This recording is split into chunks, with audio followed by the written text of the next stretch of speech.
Pour avoir plus dans la vie, il faut apprendre à apprécier ce qu'on a déjà.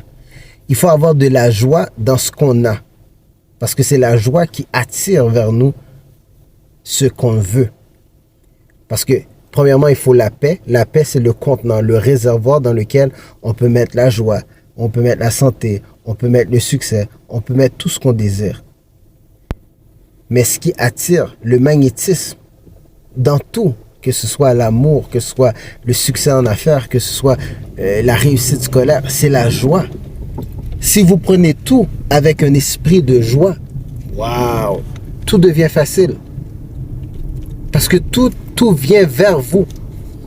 Mais du moment que vous êtes dans la tristesse, la peur, la colère, ce sont tous des émotions qui font fuir les gens autour de vous, qui font fuir les opportunités, qui font fuir la bonté, la gratitude, qui font fuir la générosité des gens.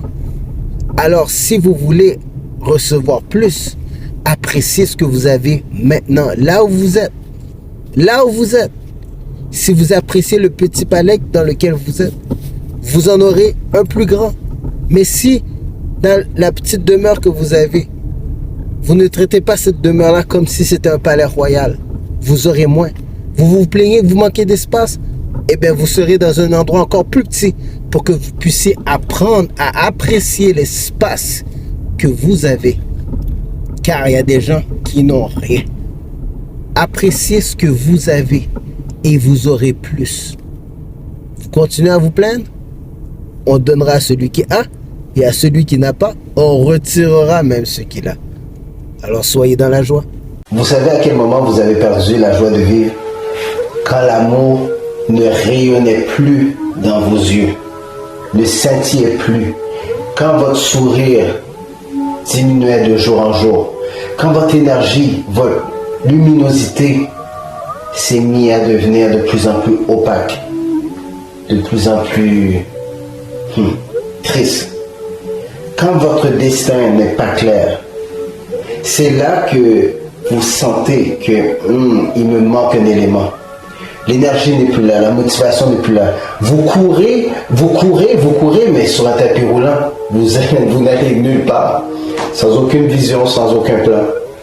Et c'est là que vous réalisez que, waouh, lorsque j'étais en amour, tout était clair. Et maintenant, tout est embrouillé. Posez-vous la question pourquoi tout devient embrouillé dans la vie. Vous savez, le temps est tellement court sur cette planète. C'est comme notre vie tient à un fil et à un moment donné, le ciseau passe et on s'envole. C'est pour ça que je dois absolument vous aider à définir la personne que vous êtes, à comprendre la mission que vous allez accomplir sur cette terre, à apprendre à vous associer à des champions et des championnes, à prendre l'habitude de se connecter à des sources, ou plutôt à la source primaire qui rafraîchit et ranime l'âme. Je passe mon temps à vous dire d'écouter nos podcasts. Je passe mon temps à vous dire de m'écouter lorsque je vous parle. Mon temps sur cette planète sera court, mais grâce aux médias, je serai toujours là avec vous. Tant que l'Internet va exister, tant que tous ces posts vont être multipliés et partagés